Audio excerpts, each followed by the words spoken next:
Well, good afternoon. I'm Henry Neufeld. I'm the owner and publisher at Energion Publications.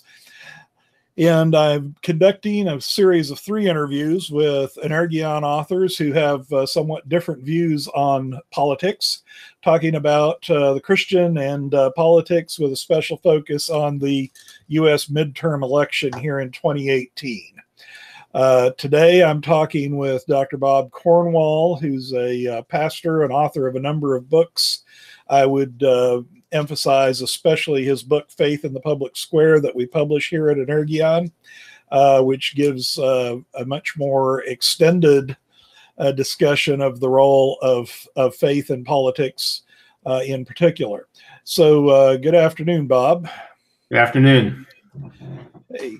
Well, I'm going to start this with the basic broad question to which, of course, you'll have to have a specific answer, right? Right. What do you see as the role of politics in the Christian life? I think we can start with the fact that all life is political.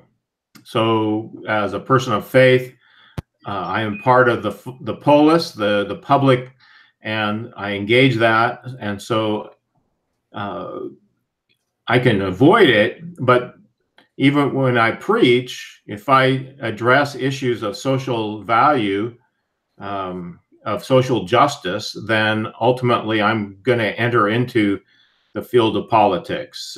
Even if I don't try to do that in a partisan way, I'm still addressing issues of importance for the public, of public life. Okay. Let's follow that up then, since this is an election, and the question that's I think on a lot of people's mind: how important is it that I vote in the coming election, or that any particular person? Well, I'll start with what I was taught when I was a child and grew up in a household that had political instincts. If you don't vote, then don't complain. By not voting, you are essentially voting that you do not care what happens in public. You don't care what your taxes are. You don't care how your taxes are spent.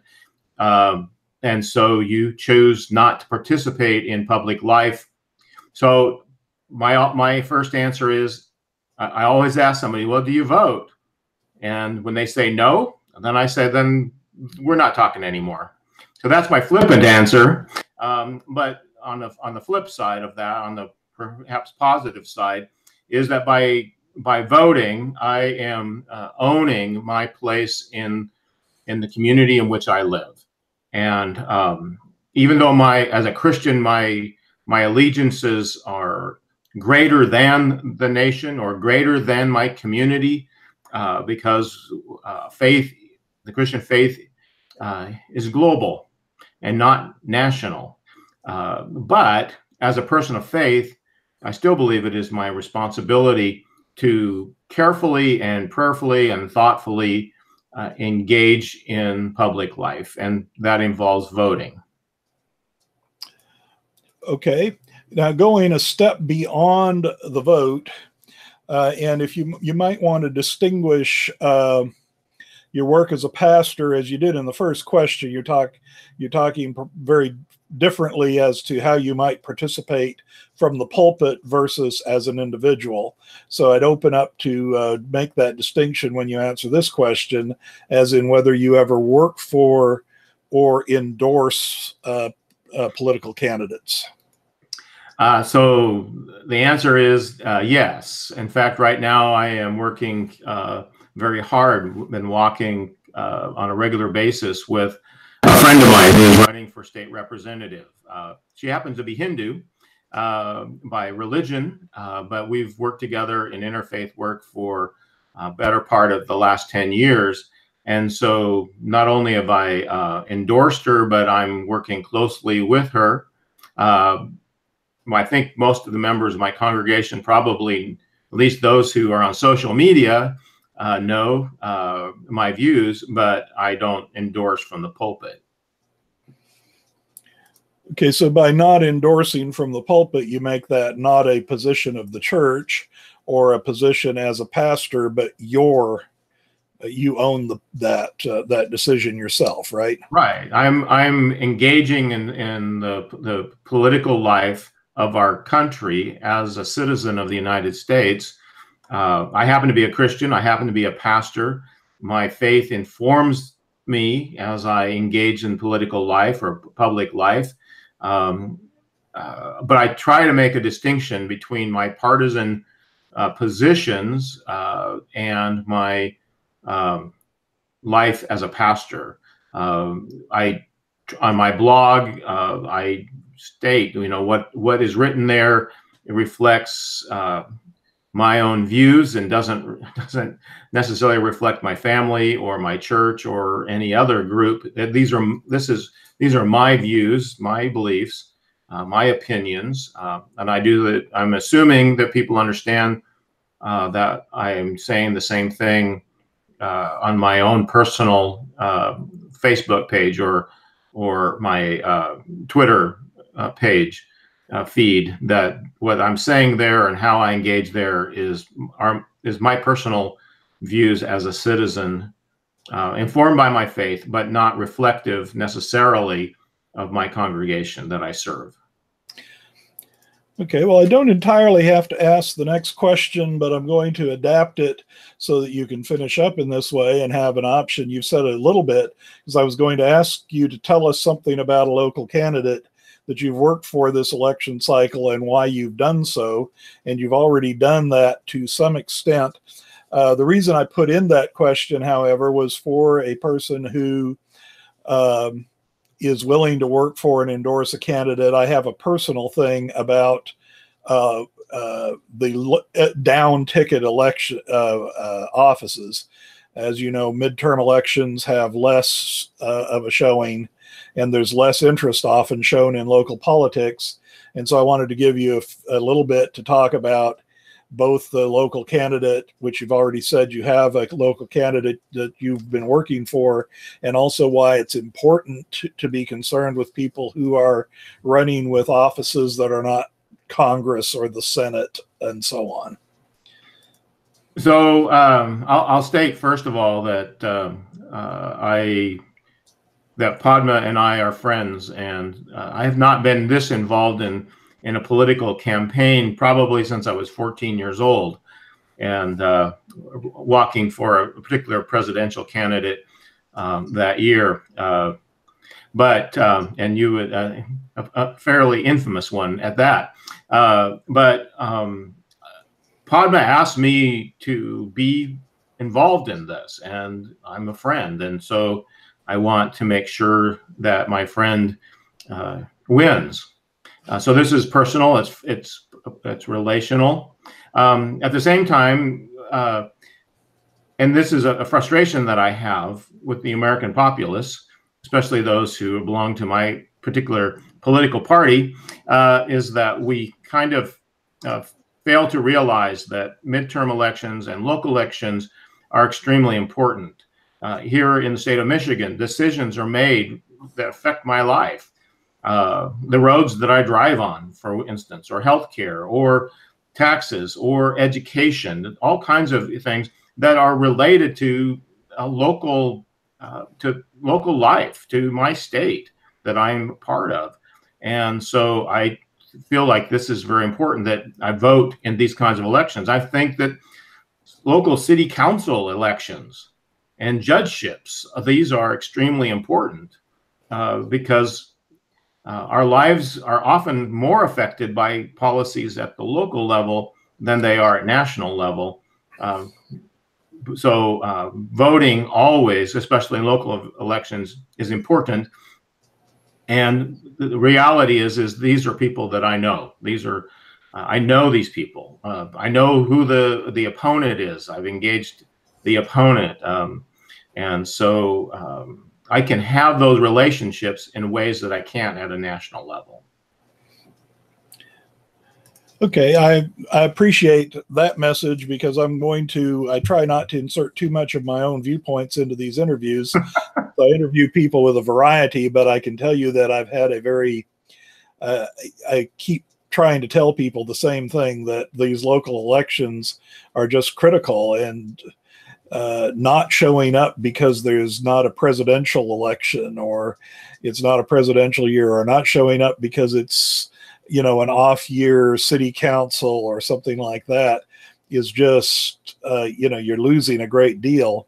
Especially, you know, city council, county commission, board of education have a lot of impact on our lives. You're right, so right about that. So the interviewer is inserting his biases into the interview. But I'm in total agreement here. And, you know, oftentimes these the most, like a city council, at least in this community, city council offices are nonpartisan. So it doesn't really matter if you're Republican, Democrat, Independent, or any other thing. You know, in theory, people are supposed to be running. You know, we might know what their political backgrounds are, but I don't really care whether you're Republican or Democrat.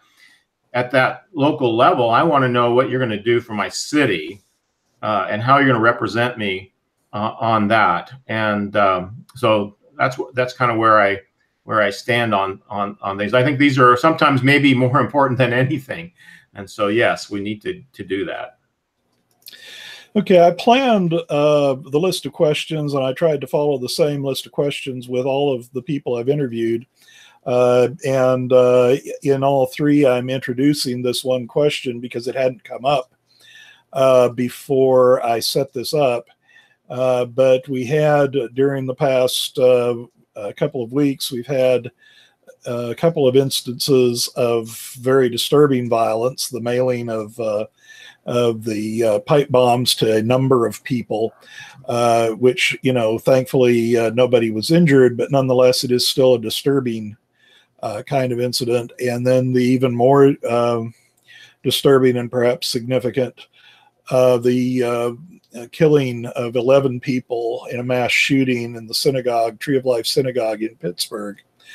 And I would like to get your comment to Christians as not just this, but how we as Christians can respond to anti-Semitism, especially. The first one is probably not really related, but I think that's probably a key issue. Respond to violence and anti-Semitism in particular in this case, and how we can try to prevent such things. So I think, you know, we have to start with just the coarseness of our rhetoric right now. We have a president who feels that it is in his best political interest to raise the temperature, in essence, and I know that he doesn't reflect all Republicans. He reflects he reflects a portion of our culture that feeds off of violent rhetoric and coarse rhetoric. When you watch a rally in which there's a constant lock her up or lock him up chants, then and suggesting that the opponent are going to kill them if they are not defeated. That kind of rhetoric is going to ultimately lead others to who have a propensity to violence. Eventually, they're going to pick it up and do something. And it's interesting that it seems that all the people to whom the pipe bombs were sent are people whom the president has named in rallies. This person might not be a total follower of Donald Trump. Well, he was in his own way. But, you know, sometimes people think they're following orders. And while I don't think the president is intending for that to happen, those are the unintended consequences of that kind of rhetoric. Regarding the shooting, the massacre of Jews gathering for worship, this is an unfortunate thing right now. Is that we've seen this synagogues, Sikh gurdwaras, churches being shot up on an unfortunately increasing level, and for the synagogue, you know, this is a continuation of an ongoing anti-Semitism that has been rampant in our culture, and unfortunately it has been stoked over time through bad theology and bad reading of Scripture. And so these things go back to almost to the very beginning. And you know, we thought that after the Holocaust that they might dissipate, but they seem to be on the rise again. And it's unfortunate, and we need to stand firm against it as Christians. We need to not only condemn this violence, but also, I think, recognize the complicit that we've been complicit as Christians down through history. Hitler could quote Martin Luther. People can quote, let's say, the book of John, the Gospel of John, and find those what appear to be and can be read as anti-Jewish sentiments. I don't think that John has to be read that way, and I don't read John that way, but down through history, people have. And so I think the starting point for us as Christians is to own the fact that there has been an ugly streak of anti-Semitism and anti-Judaism that has been part of our history. And we may not like that. We might want to deny that or say that it's, you know, this doesn't reflect me. And that may be true, but it's still there. And unless we recognize it and condemn it, then it will continue to fester and lead to things like the shooting at Tree of Life. And my hope and prayer is that we will reduce our violent rhetoric so that people will cease to do that. Sometimes I'm pessimistic about whether we can do it, but I'm hopeful. I always try to be an optimistic person, but these days have tested my optimism. I think perhaps the job of pastor requires a certain amount of optimism in your nature.